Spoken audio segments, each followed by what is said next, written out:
အားလုံးပဲမင်္ဂလာပါမိတ်ဆွေတို့ဖူးကတော့မြန်မာပြည်အလွမ်းပြည်မဖတ်ထုတ်လေးထုတ်စားဖြစ်ပါတယ်မဖတ်ထုတ်ထဲမှာကောင်းကြီးရဲ့အုံတို့ရဲ့စားရဲ့အဲ့ဒါလေးတွေကိုရောပြီးတော့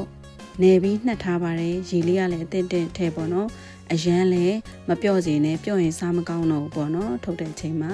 ပြီးလို့ရှိရင်ဒီငပြောဖက်ကလေးတွေကိုတေချာရေအဖြူတွေပြောင်းစေးလိုက်ပါဒါမှအနံ့သက်တွေကင်းပြီးတော့မှုမွေးလေးကောင်းမှာပေါ့နော်သဲတွေပါရင်လည်းမပါဘူးပေါ့ပြီးရင်အဟာလေးတွေကိုတငယ်ချင်းကရင်နွေးလေးဖြောပေးပါတယ်ဒါမှလည်းထုတ်လို့ကောင်းတာပေါ့နော်ပြီးရင်အုံတို့ရဲ့အုံသီးရဲ့တကြားရဲ့စားလေးနဲ့ငယ်ကိုရိုလေးထိုးလိုက်ပါတယ်စီလေးနည်းနည်းလေးထည့်တယ်ဒါကိုလုံးဝ6သွားအောင်ပေါ့နော်လုံးကျစ်သွားအောင်ထိုးရပါတယ်ဖူးကတော့မွေတယ်ထိုးလိုက်ပါတယ်နောက်ဆုံးတော့ဒီလိုမျိုးလေးရရှိလာပါတယ်ဒါမုတ်ဖက်ထုတ်ရန်အတွက်အသင်ဖြစ်နေပါပြီမဘတော့ထုတ်တာလဲကြည့်ပြပါဦး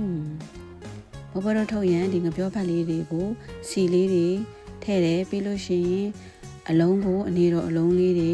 လုံးပြီးရင်ဒီထာပနာလေးပေါ့နော်အုံယူထာပနာလေးကိုအထဲကိုထည့်ပြီးတော့တေချာလုံးပါမယ်အရင်ထာပနာလေးများလို့မရဘူးပေါ့နော်များသွားလို့ရှိရင်ဒီအကုန်လုံးအလုံးတွေပေါက်ထွက်ကုန်မှာပေါ့နော်ဖူးကတော့ဒီလောက်လေးထည့်ပြီးတော့လုံးလိုက်ပါတယ်ရှင်ကိုကနဲ့ကိုတော့ဟုတ်နေတာပါပဲလုံးနေလုံးပြီးသွားပြီပေါ့နော်ပြီးလို့ရှိရင်ဖက်ကလေးထဲကိုစီးတုပ်ထားတဲ့ဖက်ကလေးထဲကိုတေချာထည့်ပြီးတော့လိုက်ပါမယ်ဖူးကတော့တော်တော်လေးကိုခက်ခဲတွေ့ခဲ့ပါတယ်ပေါ့နော်အဲ့လိုလိုက်တဲ့နေရာမှာတော်တော်လေးကို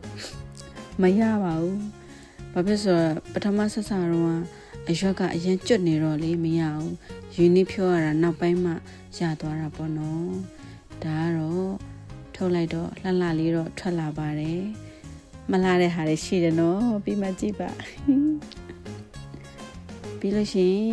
အထုပ်တွေအကုန်လုံးအဲ့လိုမျိုးပဲထုတ်သွားတာပေါ့နော်အများကြီးရသွားလို့ရှိရင်ပေါင်းပါမယ်အမအလောက်ကထုတ်တယ်ဆိုရင်မလှမပါပေါ့နော်ပထမဆုံးထုတ်ထားတဲ့အထုပ်တွေဆိုရင်မလှမပါနဲ့အဲ့ဒါထုတ်ပြီးတော့ပေါင်းပါမယ်မိနစ်35မိနစ်လောက်မိနစ်30လောက်နိုင်ဝက်လောက်ပေါ့နော်ပေါင်းလိုက်တဲ့အချိန်မှာအဲ့လိုလှတပတအထုပ်ကလေးတွေထွက်လာပါမယ်ဒါပေမဲ့တော့ဖူကအထုပ်ကတော့မတည်တတ်ပေမဲ့ပေါ့နော်ဒီအရသာကတော့လုံးဝရှယ်ပဲအနံလေးတွေကိုမွေးပြီးတော့မြမပြေလက်ရအလွမ်းပြေအတိုင်းမှာပဲရှင်အုံနုနံလေးတွေလည်းမွေးတယ်အုံနုနံလေးကိုကကြိုက်လို့ပေါ့နော်ပြီးရင်မုတ်ကလည်းလုံးဝကောင်းချင်းမှုကြီးပဲတုံးထားတယ်ဆန်းနေပါတယ်မရောထားတဲ့အတွက်ကြောင့်အေးစီလေးနဲ့စီပပိုင်လေးပေါ့နော်ရမ်းကိုစားကောင်းပြီးတော့မွေးလေးနဲ့ဖြစ်နေပါတယ်အိမ်မှာအဲကွန်လာဆေးတဲ့အကိုတွေလည်းစားတာပေါ့နော်သူတို့လည်းကျွေးလိုက်တယ်ကောင်းတယ်လို့ချီးကျူးသွားပါတယ်တကယ်ချင်းတွေလည်းအထုပ်ကတော့နဲတော့တယောက်ထုတ်ပဲဘိုင်ကျေးဇူးတင်ပါတယ်